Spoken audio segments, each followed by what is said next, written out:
हाँ हो गया। आज आप लोगों के लिए लाए हैं कंप्लीट मैथ्स, ठीक है। इसमें आपको Bihar board, CBSE, NCERT, other boards सबके लिए इसेंशियल है।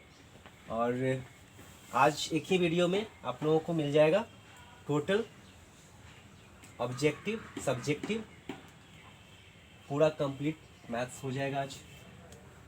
पहला स्टार्ट आप लोग करने जा रहे हैं रियल नंबर से, ऑब्जेक्टिव। रियल नंबर का फर्स्ट क्वेश्चन है। आज आप लोगों को उसके साथ क्या देंगे, कॉन्सेप्ट भी कुछ मिलेगा आप लोगों को।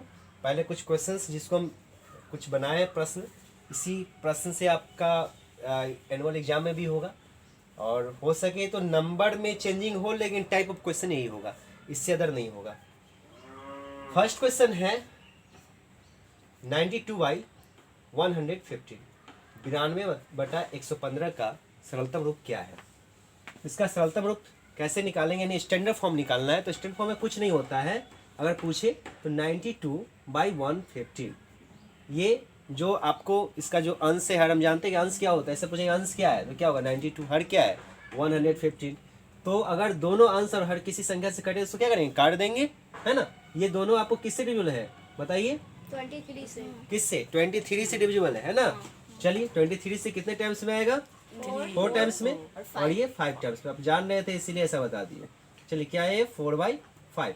और कोई दूसरा क्वेश्चन हो, सपोज करते हैं कि 20, बहुत इजी लेते हैं, 125/225। इसका सरलतम रूप निकालना है, इसका दूसरा नेम स्टैंडर्ड फॉर्म निकालना है। तो कैसे निकालेंगे, ये दोनों किससे कट रहा है 5 से, तो 5 से अगर डिवाइड करते हैं, अगर हम डिवाइड करेंगे तो 5 से अंश को भी, तो 5 से हर को भी। ये नहीं होना चाहिए कि 5 से अंश को कर दिया, इसको कुछ अलग डिजिट से कर लिया, नंबर से कर लिया। 5 से ऊपर और नीचे सेम होना चाहिए।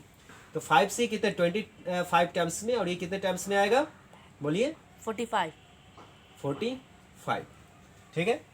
और सेकेंड टाइम ये 5 और ये 9, कितना आया 5/9 सरलतम। इस तरह क्वेश्चन होगा, बना लेंगे हम लोग। फिर नेक्स्ट है कि दो परिमेय संख्याओं के बीच अधिकतम कितनी परिमेय संख्या हो सकती है। आप लोग इसका अन्य बात भी बता दें कि दो परिमेय संख्याओं के बीच अनंत यानी इन्फिनिटिव क्या हो सकती है, परिमेय संख्या हो सकती है। इन्फिनिटिव अपरिमेय संख्या हो सकती है। बता दें आपको, परिमेय, दो परिमेय संख्याओं के बीच में, दो परिमेय संख्याओं के बीच में अनंत आपको परिमेय संख्या हो, अनंत परिमेय संख्या हो सकती है। दो परिमेय संख्याओं के बीच में अनंत आपको अपरिमेय संख्या भी हो सकती है, अनंत अपरिमेय संख्या भी हो सकती है। और दो अपरिमेय संख्याओं के बीच में अनंत परिमेय संख्या हो सकती है, और दो अपरिमेय संख्याओं के बीच में अनंत अपरिमेय संख्या हो सकती है। याद रखिए यही 4 बात है। दो परिमेय संख्याओं के बीच में अनंत परिमेय संख्या, दो परिमेय संख्या के बीच में अनंत अपरिमेय संख्या, दो अपरिमेय संख्या के बीच में अनंत परिमेय संख्या, दो अपरिमेय संख्या के बीच में अनंत अपरिमेय संख्या। बस ये 4 मीटर है, इससे ज्यादा कुछ होता ही नहीं।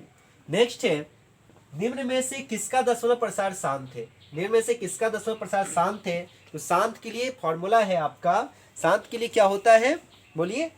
अगर कोई, हम जानते हैं परिमेय संख्या और अपरिमेय संख्या, परिमेय और अपरिमेय संख्या का दशमलव प्रसार कैसा होता है बोलिए। परिमेय संख्या, परिमेय संख्या का दशमलव प्रसार कैसा होता है बोलिए। परिमेय संख्या का दशमलव प्रसार कैसा होता है, तो शांत भी होता है, शांत होता है, या अगर अशांत होगा तो आवर्ती में होगा। क्या होगा, आवृत्ति में होगा, अशांत आवृत्ति होगा।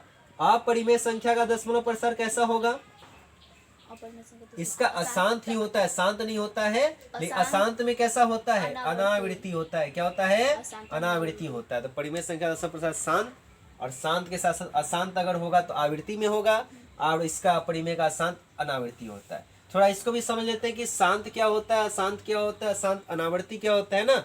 चलिए शांत क्या होता है, एग्जाम्पल से समझते हैं कि शांत क्या होता है। शांत का एग्जाम्पल देखिएगा, शांत का जैसे एग्जाम्पल है 5। तो 5 में क्या है, डेसिमल के बाद 5 है, 5 है ना, ये निश्चित है कि 5 ही है। उसके बाद क्या, कुछ नहीं है, इंड हो रहा है। क्या हो रहा है, इंड हो रहा है। 3.76, अब 6 के बाद कुछ है नहीं है, 6 पर क्या हो रहा है, इंड हो रहा है। तो डेसिमल यहाँ पर निश्चित हो कि यहाँ पर 2 ही डिजिट है, डेसिमल के बाद डेसिमल 1 ही डिजिट है, निश्चित है, फिक्स है ना, इंड है। तो ऐसे को क्या कहेंगे, शांत। क्या कहेंगे, शांत। अशांत क्या होता है जी, यदि इस प्रकार से 3.444444 इसको अशांत कहते हैं, यानी इस डेसिमल के बाद जो डिजिट्स है उसका इंड नहीं है, इंड नहीं है। आपका कॉपी का कॉपी पेज खत्म हो जाएगा लेकिन 4 आना बंद नहीं होगा। यह अनिश्चित है, इन्फिनिटिव है, ऐसे वो क्या कहेंगे, अशांत। लेकिन अशांत में यह आवर्ती क्यों, इतना जरूर मालूम है कि आएगा कौन, तो 4 आएगा। क्या आएगा, 4 आएगा। क्या आएगा, यानी कि उसका क्या हो रहा है, पुनरावर्त हो रहा है, चीज दोहराया जा रहा है कि 4 फिर 4 फिर 4 फिर 4। इसको दूसरे तरीका से हम लिख सकते हैं 3.4 पर रेकरिंग, ऐसा भी हम लिख सकते हैं। तो चीज क्या है, यहाँ पे दोहराया जा रहा है ना, कि 4 के बाद 4 4 4 4 4 आ रहा है। ऐसा भी हो सकता है अशांत आवृत्ति का 3.56 पे रेकरिंग हो, या 3.565656 ऐसा भी लिख सकते हैं। तो ये क्या होगा, अशांत आवृत्ति। इसमें क्या होता है, जो चीज है बारंबार आना, 5 6 5 6 5 6 4 4 4 4 लगातार आ रहा है। लेकिन इसमें ऐसा नहीं होता, एक ही चीज बार बार नहीं आपको आएगा। ये भी 7.5 है ना, 6 7 8 9 10 11 इस तरह से बढ़ रहा है। ये भी अनिश्चित है, ये भी इन्फिनिटी तक जाएगा, मगर इसमें अंतर क्या है कि यहाँ पर जो 5 के बाद 6 7 चेंज हो रहा है, दोहराया नहीं जा रहा। इसमें क्या था, दोहराया जा रहा था। क्या जा रहा था, दोहराया जा रहा था। इसमें क्या था, इंड था। ये भी आपका क्या है, अनिश्चित है, इन्फिनिटिव तक है। ये भी आपका इन्फिनिटिव तक है, मगर इसमें क्या है कि इसमें दोहराया नहीं जा रहा है, दोहराया नहीं जा रहा। तो यह शांत अनावर्ती समझ में आ गया। तो परिमेय का क्या होता है दशमलव प्रसाद, शांत होता है या अशांत होता है, तो आवृत्ति होता है।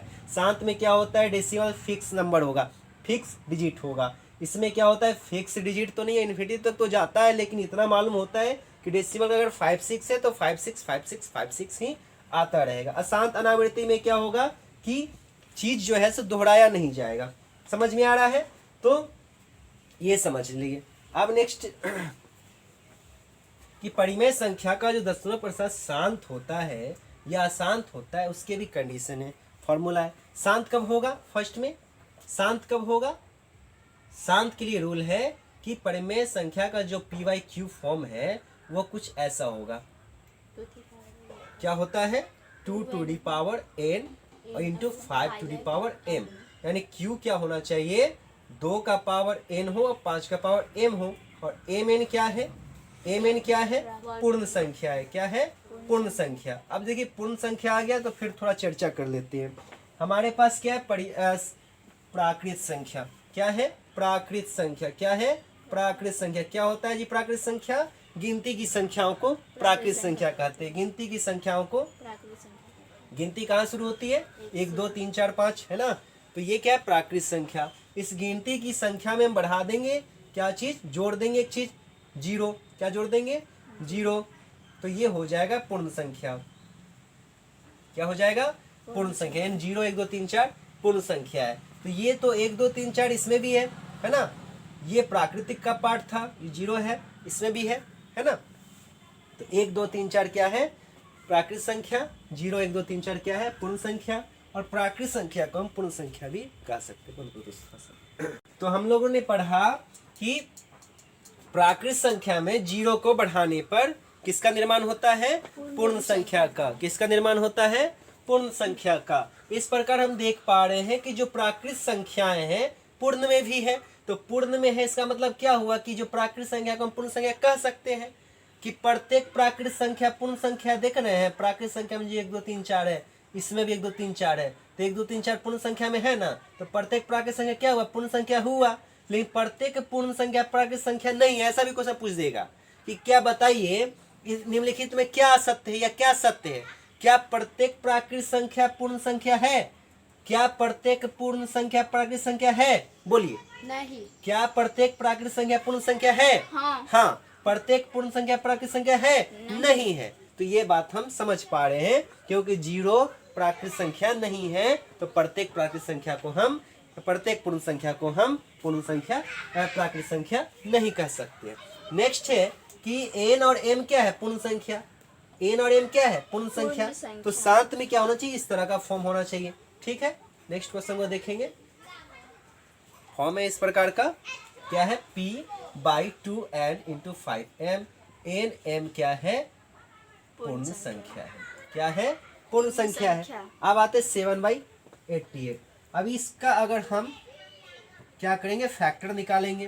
फैक्टर अगर हम निकालते हैं तो 11 इंटू क्या आता है, 2 इंटू 2 इंटू 2, कुछ ऐसा आता होगा, आता है। तो हमने क्या देखा कि जो Q होना चाहिए, Q जो नीचे वाला है, ये Q होना चाहिए, कैसा होना चाहिए, 2 और 5 का ही 2 और 5 का ही गुणज होना चाहिए।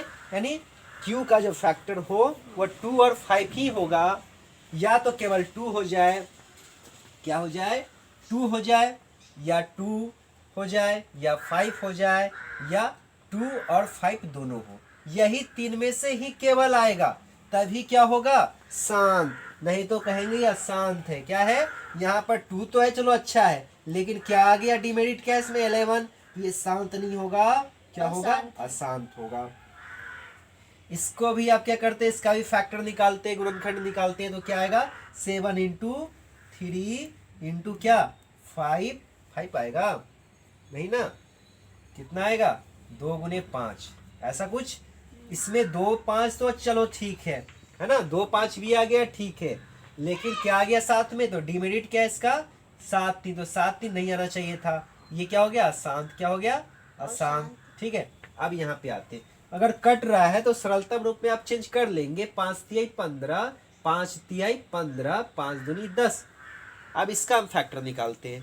फैक्टर क्या आएगा इसका, 2 है ना, फिर 2 फैक्टर निकाल लेते, देख लीजिए इस प्रकार से, 160, 80, 40, 20, 10, 5। इसका फैक्टर तो लग रहा है केवल 2 और 5 है ना, और 2 और 5 केवल अगर होता है तो उसको क्या कहते हैं, शांत। तो मेरा शांत आ गया, है ना, आ गया शांत, समझ गए। चलिए ये समझ गए सरलतम रूप। दो परिमेय संख्या के बीच में कितनी परिमेय संख्या होती है, अनंत परिमेय संख्याएं होती है। फिर इसका आ गया आपका सी नंबर आंसर। नेक्स्ट है dy² plus by plus a। थोड़ा बोर्ड साफ कर लेते हैं।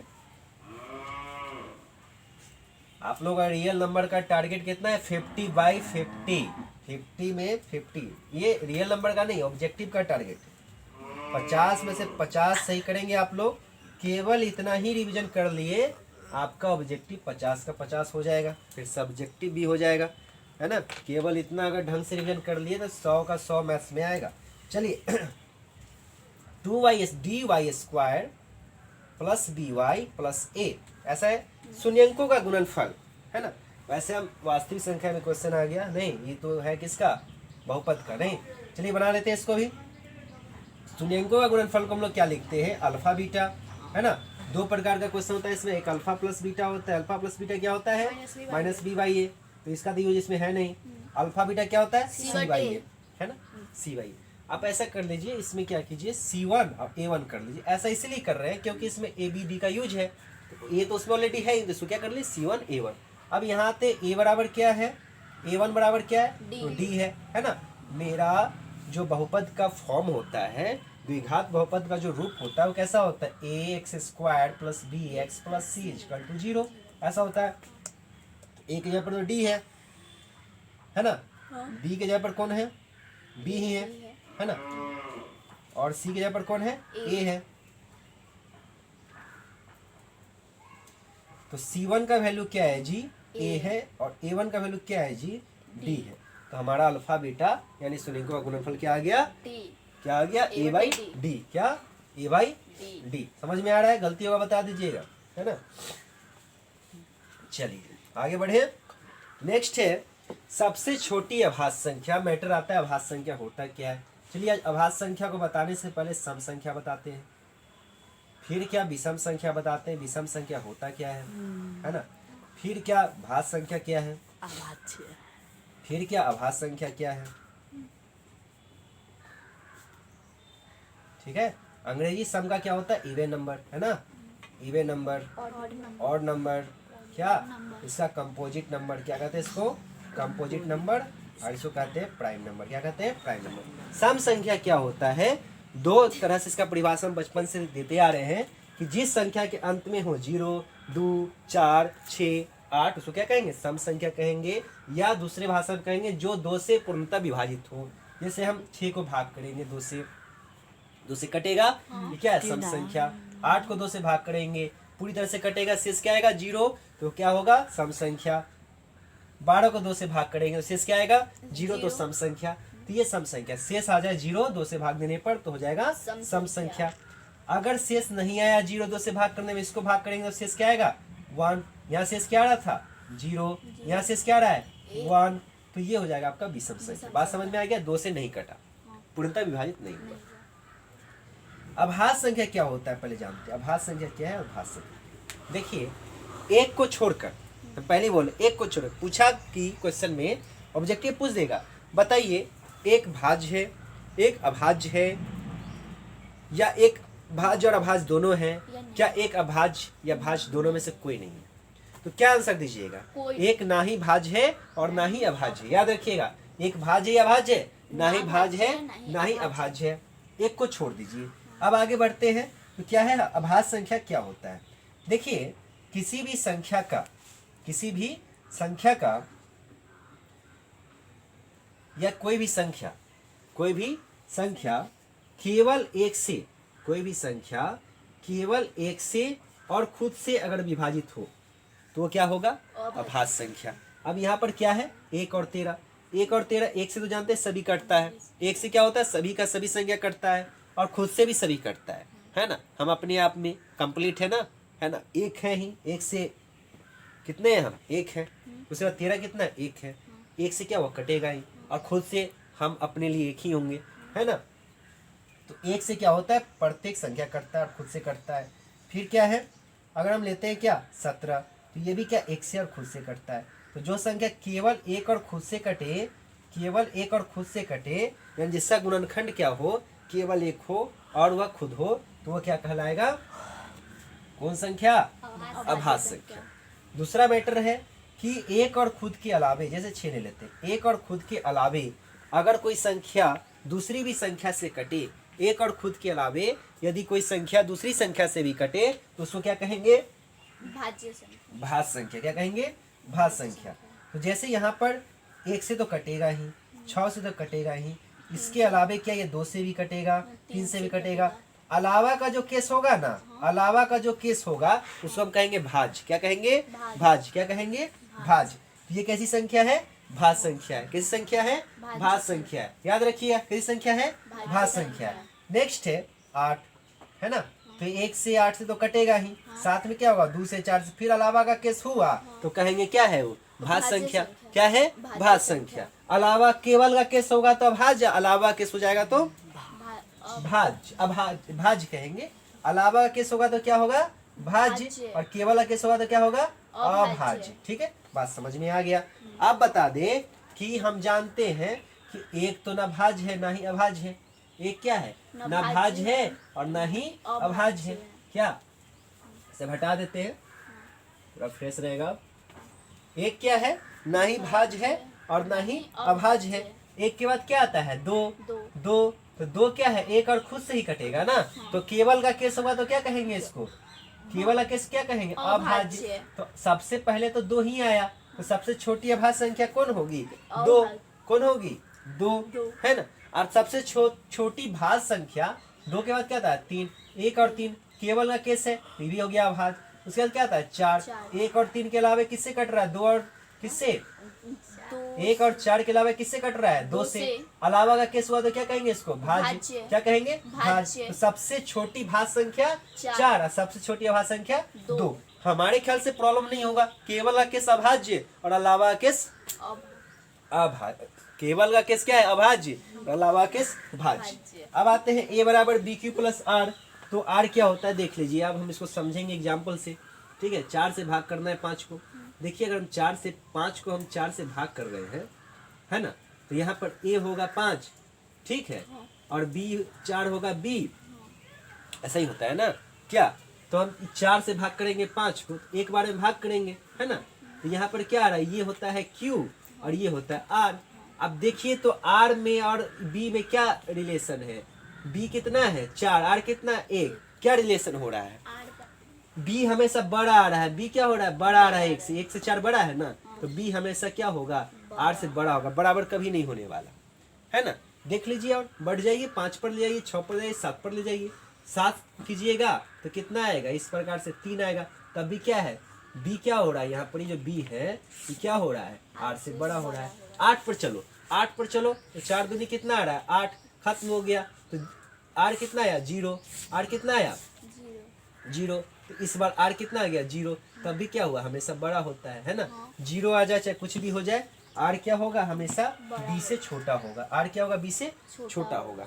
ठीक, नेक्स्ट है, इस वीडियो को बार बार देखिए, हमको नहीं लग रहा है कि इससे ज़्यादा कुछ क्वेश्चन पूछेगा, आप लोगों का एक बेहतर समझिए ये अभ्यास करने के लिए रहेगा, और कंप्लीट मैथ्स आज आपको हम देंगे, इससे ऊपर कुछ नहीं, इससे ऊपर कुछ नहीं होगा, और प्रत्येक बिंदु को समझा देंगे आप लोगों को बेहतर तरीके से, किसी प्रकार की परेशानी नहीं होंगी आप लोगों को, है ना।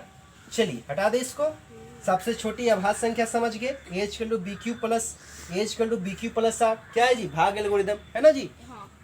चलिए ये शून्य का केस है कि शून्य कैसे है, शून्य का प्रकृति पूछ रहा है कि शून्य जो होंगे वो कैसे होंगे, या शून्य क्या होगा, चलो जो भी। चलिए इसमें क्या करेंगे, x square plus 12 x plus 35 0, इसमें क्या करेंगे, सबसे पहले फैक्टर निकालेंगे, क्या करेंगे, फैक्टर निकालेंगे। इस प्रकार से 35 गुने 1 35 का जो फैक्टर आएगा 1 गुने 35 हो सकता है, क्या होगा, 5 गुने 7 हो सकता है, और तो कुछ होगा भी नहीं। इसको जोड़िए या घटाइए, लाना है ये x का कोएफिशिएंट यानी गुणांक, x का गुणांक जो है सो 12 है, इसको जोड़ो घटाओ 12 नहीं आएगा, इसको जोड़ेंगे तो क्या आएगा, तो ये आपके हो गया x square plus 5x plus कितना 7x प्लस 35 बराबर 0। इस दोनों में क्या कॉमन है, देखिए ये क्या 12x से चेंज हुआ, ये बाकी सेम का सेम उतर रहा है, 12x की जगह पर क्या रखे, 5x प्लस 7x। कैसे रखे, हमने क्या किया, जो कांस्टेंट है यानी अचर है और जो एक्स स्क्वायर का गुणांक है दोनों को कर दिया गुना, और उसके गुना का निकाला फैक्टर, उस फैक्टर को जोड़ घटाकर लाया क्या, x का गुणांक या कोएफिशिएंट। ठीक, हुआ कॉमन x, हुआ कॉमन x, इसमें से 7 कॉमन लेंगे तो क्या कॉमन आएगा, इसमें से 7 कॉमन लेंगे क्या बचेगा, x, 7 पचे 35। अब इस दोनों में क्या दिख रहा है कॉमन, x प्लस 5, और बच कौन रहा है, इसको बंद कीजिए, क्या बच रहा है x, इसको बंद कीजिए, क्या बच रहा है 7, है ना। तो x बराबर x प्लस 5, जब ऐसा हो जाए गुना में यानी गुणनखंड में हो जाए तो प्रत्येक पार्ट बराबर 0 लिख दीजिए, x प्लस 5 एक पार्ट ये है बराबर 0, दूसरा पार्ट क्या, x प्लस 7 बराबर क्या 0, x बराबर क्या आया -5, और x बराबर क्या है -7। आप पूछे कि इसका शून्य कैसा है, तो ऋणात्मक है, कैसा है, ऋणात्मक है। ये आंसर पूछे कि निकालो शून्य, तो ये निकाल लेंगे, हो गया। पॉज करिए। नेक्स्ट है कि रूट 2 डेश संख्या है। रूट 2 कैसी संख्या है, इसको जानने से पहले हम दो चीजों को जानते हैं, परिमेय संख्या और अपरिमेय संख्या।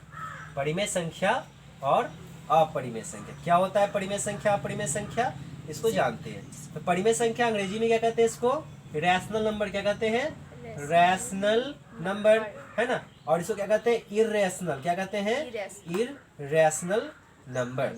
ठीक है, कुछ ऐसा ही है। चलिए परिमेय संख्या क्या होता है, देखिए जो भी संख्या है यदि उसको हम क्या करेंगे, p बाई क्यू के रूप में लिख देंगे।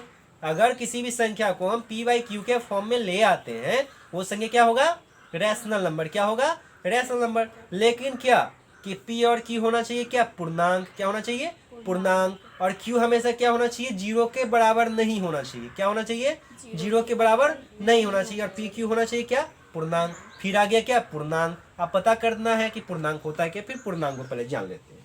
देखिए पूर्णांक क्या है, अंग्रेजी में कहते हैं इसको इंटीजर, क्या कहते हैं इसको, इंटीजर। पूर्णांक क्या है, आपने जस्ट पढ़ा कि गिनती की संख्याएं प्राकृत संख्या है, गिनती की संख्याएं प्राकृत संख्याएं हैं।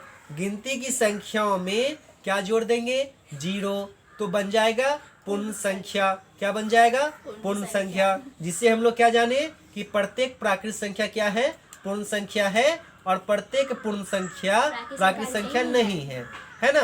क्योंकि 0 क्या है, प्राकृत संख्या नहीं है, इसीलिए प्रत्येक तो नहीं होगा, लेकिन प्राकृत है उसमें, ये प्रत्येक नहीं है। फिर नेक्स्ट पूर्णांक क्या होता है कि जो पूर्ण संख्या का समूह था, पूर्ण संख्या का कैसा समूह था, 0 1 2 3 4 5, फिर आगे जहां तक जा सके। इसमें एक संख्या का समूह ऐड करना है। वह संख्या का समूह है, वह संख्या का समूह है प्राकृत संख्या का ऋणात्मक। जो 1 था तो -1, 2 था -2, 3 -3, -4, -5, इस तरह से। ठीक, तो ये जो नया समूह तैयार हुआ इसका नाम है किसका किसका समूह? पूर्णांक। क्या है ये? पूर्णांक। ठीक है, थोड़ा ये भी याद रखिएगा, इधर जो आप देख रहे हैं ये घटते क्रम है। क्या है? घटते क्रम, यानी डिसेंडिंग ऑर्डर, और इधर बढ़ते क्रम। ठीक है, इसके हिसाब से पूछेंगे -3 और 1 में कौन बड़ा, तो 1 बड़ा है ना। जो राइट में होगा बड़ा होगा, लेफ्ट में होगा क्या होगा? छोटा होगा। -100 और 10 में कौन बड़ा, तो 10 बड़ा है ना। अगर हम पूछेंगे -10 और 50 में कौन बड़ा, 50 बड़ा है ना, तो ये और राइट होगा। 10 और 50 में कौन बड़ा, तो 50 बड़ा है ना। ठीक है, -1 0 में कौन बड़ा, तो 0 बड़ा। ठीक है, 0 जो राइट में होगा बड़ा होगा, जो लेफ्ट में होगा छोटा होगा। ये जो समूह आप देख रहे हैं पूर्णांक का समूह है। ठीक है, तो परिमेय संख्या क्या होता है, तो कुछ नहीं होता है, P/Q का फॉर्म हो। क्या हो? P/Q का फॉर्म हो, और जो P और Q होना चाहिए क्या? पूर्णांक। क्या होना चाहिए? पूर्णांक। और Q नहीं बराबर हो 0 के, Q नहीं बराबर हो 0 के। जैसे 5/4 वीडियो आ रहा है, वीडियो आ रहा है, हाँ 5/4 या 5 है। 5 ठीक को आ कैसे रहा है। लिख सकते हैं? 5/1। क्या लिखेंगे? 5/1 है ना। 5 भी क्या है? P और Q, P5 Q1, P5 Q1, और P और Q दोनों 1 और 5 दोनों का दोनों क्या इसमें आ ही रहा है, पूर्णांक है ही। और क्या नीचे वाला जो Q है 0 के बराबर है? नहीं है, तो Q नहीं बराबर, ये क्या है हमारा? हो गया। क्या हो गया? परिमेय संख्या। क्या हो गया? परिमेय संख्या। क्या हो गया? परिमेय संख्या। लेकिन अगर हम 0 देंगे, क्या 0 परिमेय संख्या है? 0 परिमेय संख्या है, तो 0 को हम लिख सकते हैं, क्या लिख सकते हैं? 0/1। और 0 और 1 दोनों का दोनों क्या है? 0 और 1 दोनों क्या है? इंटीजर है, दोनों क्या है? पूर्णांक है ना। और उसके बाद नीचे जो 1 है वो 0 के बराबर तो नहीं है, तो रूल फॉलो किया तो हम कहेंगे भी परिमेय संख्या है। 0 क्या है? परिमेय संख्या है। ठीक है, तो याद रखिएगा 7/2 क्या है? परिमेय संख्या। -5/4 क्या है? परिमेय संख्या। √16 बराबर कितना होता है? 4 क्या है? परिमेय संख्या। ठीक है, इसको P/Q के फॉर्म में आप लिख सकते हैं। जिसे आप P/Q के फॉर्म में ना लिख सके, जहां पर इस प्रकार का कंडीशन होना चाहिए अप्लाई। कंडीशन क्या है? P और Q पूर्णांक होना चाहिए। जैसे क्या? √15 को आप लिखेंगे √15/1। क्या √15 P और Q दोनों पूर्णांक होना चाहिए? क्या √15 और 1 तो पूर्णांक है, लेकिन √15 क्या पूर्णांक है? नहीं है, तो ये कैसे हो जाएगा? तो ऐसा क्या होगा? क्या होगा? अपरिमेय होगा। क्या होगा? अपरिमेय। तो ये भी याद रखिएगा, पाई क्या? अपरिमेय। √17 क्या? अपरिमेय। √18 क्या? रूट वाला सारा अपरिमेय। ऐसा नहीं कहिए √16 भी या √25 भी। अब √16 का वैल्यू √25 का वैल्यू क्या होगा? 4-5 हो जाएगा, तो ऐसा नहीं होगा। ठीक है, तो यहाँ पर आप देख पा रहे हैं रूट वाला हमने क्या कहा? अपरिमेय संख्या। तो क्या होगा? अपरिमेय संख्या। आंख बंद करके नहीं अपरिमेय कीजिएगा, थोड़ा आंख खोल लीजिएगा कि √16 होगा तो वैल्यू क्या होगा? 4, तो परिमेय हो जाएगा। ठीक है, और नहीं तो अगर वैल्यू इस प्रकार का नहीं आएगा तो आंख बंद करके क्या लिखेंगे? अपरिमेय। क्या लिखेंगे? अपरिमेय। नेक्स्ट HCF AB बराबर क्या होता है? फॉर्मूला है हमारा कि दो संख्याओं का जो HCF होता है और एलसीएम होता है, उन दोनों संख्याओं के गुना के समान होता है ना। तो A × B, HCF अगर आप AB का निकालेंगे, A और B का HCF आप निकालेंगे और AB का आप LCM निकालेंगे, इन दोनों को अगर यदि आप गुना करेंगे तो इसका गुना इन संख्या AB के गुना के समान होता है। ये हमारा फॉर्मूला है। तो इस हिसाब से HCF AB क्या होगा? A × BY LCM AB हो जाएगा। LCM AB हो जाएगा, कोई दिक्कत नहीं इसमें, है ना। ये सॉल्यूशन है हमारा। आप देख रहे हैं कि रूट का स्क्वायर क्या होगा? रूट का स्क्वायर ये दोनों कैंसिल हो जाएगा। √3 का स्क्वायर क्या होगा? 3 होगा। √2 का स्क्वायर क्या होगा? 2 होगा। √5 का स्क्वायर क्या होगा? 5 होगा। और 3 में से 4 घटेगा तो क्या होगा? -1 होगा, है ना। क्या नेक्स्ट है? अब आपको एक चीज और बता दे कि परिमेय संख्या, हम छोड़ा परिमेय संख्या और परिमेय संख्या, ठीक है, इसका अगर हम जोड़ करेंगे या गुना करेंगे या हम भाग करेंगे या हम घटाव करेंगे, किसका? परिमेय का। किसका? परिमेय का जोड़ कीजिए, गुना कीजिए, घटाव कीजिए, भाग कीजिए, तो वो क्या होता है मालूम है? हमेशा परिमेय होता है। क्या होता है? हमेशा परिमेय ही होगा। क्या होगा? परिमेय ही होगा। परिमेय का अगर जोड़ कीजिए, गुना कीजिए, भाग कीजिए, घटाव कीजिए। एग्जाम्पल देखिए, 2 और 3 को जोड़ दीजिएगा तो परिमेय ही ना आएगा। 5/2 कुछ को भी जोड़ दीजिएगा 4/2 क्या परिमेय ही ना आएगा। लेकिन परिमेय और अपरिमेय और अपरिमेय का आप जोड़ कीजिए, गुना कीजिए, भाग कीजिए, घटाव कीजिए, हमेशा अपरिमेय ही होगा। अब जैसे 2 है और √2 है, इसको आप जोड़िए तो क्या होगा अपरिमेय। 2 है भाग कीजिए √2 से क्या होगा अपरिमेय। 2 है गुना कीजिए √2 से क्या होगा अपरिमेय। 2 है घटे √2 कीजिए क्या होगा अपरिमेय। मतलब परिमेय अपरिमेय का जोड़ गुना भाग घटाव क्या होगा अपरिमेय होगा। और इसका परिमेय का जोड़ गुना घटाव क्या होगा परिमेय होगा, है ना। नेक्स्ट है कि परिमेय छोड़ो, अपरिमेय का जोड़ अपरिमेय का जोड़ गुना भाग और घटाव क्या होगा। तो यह आपका परिमेय भी हो सकता है और अपरिमेय भी हो सकता है, ये याद रखिएगा। तो यहाँ पर तो है परिमेय, ये क्या अपरिमेय। हमने पढ़ा परिमेय अपरिमेय का जोड़ हो, गुना हो, भाग हो, घटाव क्या होगा अपरिमेय होगा। ये क्या होगा अपरिमेय होगा। क्या होगा अपरिमेय होगा। ये भी समझ में आ गया। 5 क्या है भाज्य आवाज जस्ट ही पढ़े हैं। 5 क्या है अभाज्य, है ना अभाज्य। ये हमारा खत्म। आप लोगों को बेसिक भी लेके चल रहे हैं, याद रखिएगा। क्या परिमेय का जोड़ घटाव गुना भाग क्या होता है परिमेय होता है। परिमेय अपरिमेय का जोड़ घटाव गुना भाग क्या होता है अपरिमेय होता है।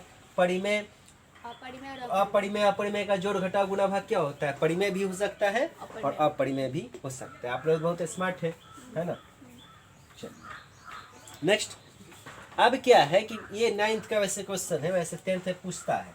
30 नंबर क्वेश्चन है कि 2.34 पर रेकरिंग इसका PYQ फॉर्म क्या होगा। इसको दो तरीके से बना सकते हैं, मगर तो ऑब्जेक्टिव है तो क्या करेंगे उसको। ऑब्जेक्टिव में क्या करते हैं, जब शॉर्टकट चलेंगे 2.34 है तो 2.34 पॉइंट रेकरिंग को तो भूल जाओ कि दिख ही नहीं रहा है। गणित है, हम बताए हैं गणित में 2 को 3 है 3 को 4 आप कह सकते हैं, मानना है ना। गणित मतलब मानना, कुछ भी मान सकते हैं ना। लड़का को लड़की, लड़की को लड़का क्या। तो 234 कोई कष्ट लिखने में। फिर करेंगे माइनस, क्या करेंगे माइनस। आप क्या कहेंगे कि पता नहीं, रेकरिंग वाले पार्ट को बंद कर देना। क्या करना, रेकरिंग वाले पार्ट को बंद कर देना। क्या दिख रहा है 2-3, क्या दिख रहा है 2-3, कुछ नहीं दिख रहा है। रेकरिंग वाले पार्ट को बंद कर दिया, क्या दिखा 23, है ना। आप क्या करना है 10 का पावर करके लिखना है। कितना करना है 10 का पावर करके लिखना है। 10 का पावर करके क्या लिखना है कि डेसिमल के बाद कितना डिजिट है, कितना अंक है। तो 2 कितना है तो 2 घटे क्या फिर 10 का पावर करके। देखो 2 कहाँ से है, दशमलव के बाद कितना डिजिट है तो 2, कितना डिजिट है तो 2। फिर 10 का पावर करके क्या तो कितना डिजिट के बाद रेकरिंग नहीं है। डेसिमल के बाद कितना, रेकरिंग तो 4 पर है ना केवल, तो 4 को बंद कर लो। कितना पर रेकरिंग नहीं है तो 1 पर नहीं है। आप कर लो सॉल्व, आप कर लो सॉल्व। 4 से 3 घटा तो 1 हुआ, 3 से 2 घटा तो 1 हुआ, 2 तो 2 ही है। 10 का स्क्वायर क्या 100 माइनस 10 कितना आया। ये आ गया आपका कंप्लीट PYQ का फॉर्म। समझ में आ रहा होगा। दोबारा तिबारा वीडियो भी देख लीजिएगा, बेहतर हो जाएगा। इसमें नेक्स्ट है क्या कि x⁴n+1 का गुणक x+1 है तो n बराबर क्या हो विषम संख्या। क्या होगा विषम संख्या, है ना। ठीक। 64 के वर्गमूल 15 नंबर क्वेश्चन। 64 के वर्गमूल, 64 का वर्गमूल ये हुआ हमारा वर्गमूल। फिर कह रहा है को 64 के घनमूल से भाग करना है, तो वर्गमूल कर दिए और 64 का घनमूल, ऐसा कुछ है ना। क्या वर्गमूल में क्या होता है जी कि हम चीजों को 2 पार्ट में बांटते हैं, 2 बराबर पार्टों में। 8 64 गुणक में लिखते हैं। और इसमें क्या करेंगे 3 भाग में बांटेंगे, 4 गुने 4 गुने। वैसे तो ऐसा होता नहीं है, उसका पूरा गुणनखंड करेंगे, है ना। ठीक है, ऐसे गलत अगर नहीं समझ में आया तो गड़बड़ हो जाएगा। चलो चलिए 64 का निकालिए फैक्टर। क्या निकालिए फैक्टर। कौन सा फैक्टर, अभाज्य फैक्टर, है ना, प्राइम फैक्टर यानी अभाज्य गुणनखंड। तो 64 को क्या लिखेंगे 2 गुने 2 गुने 2 गुने 2 गुने, है ना। 4 गुने 8 गुने 16 16 गुने 32 32 गुने 64। यहाँ भी कुछ वैसा ही होगा 64 का 2 गुने 2 गुने 2 गुने 2 गुने 2 गुने 2 गुने 4 4 8 16 16 गुने 64। अंतर क्या है देखिए, यहाँ पर 2 छिपा होता है, 2 छिपा होता लिखाता है, 3 4 के बाद 3 से लिखाना शुरू हो जाता है, आरंभ हो जाता है। तो क्या है यहाँ पर इस वर्गमूल में क्या होगा, 2 के जगह पर 1 लिखेंगे, वर्गमूल हटा देंगे, वर्गमूल का साइन हटेगा, तो एक नियम कहा कि भाई हम हटेंगे तो 2 गो फैक्टर के जगह 1 ही लिखना होगा। तो चलो ठीक है, मान गया, लेकिन हम तुमको हटाएंगे, 2 गो के जगह पर 1 लिखेंगे, हटाएंगे तुमको, फिर 2 के जगह क्या रखेंगे, 1 लिखेंगे, फिर 2 गो फैक्टर के जगह 1 लिखेंगे, वर्गमूल का हमको हटाओगे तो 2 के जगह पर 2 गो फैक्टर के जगह 1 ही लिखना होगा। क्या कहा, तो हम कहेंगे दूर तुमको हटाएंगे, तुम्हारी जरूरत नहीं है ना, तुम इन लोग के जैसा रहा होगा। फिर इसमें घनमूल क्या कहता है कि हमको हटाओगे तो 3 के इससे थोड़ा बड़ा भाई रहा होगा, 3 के जगह पर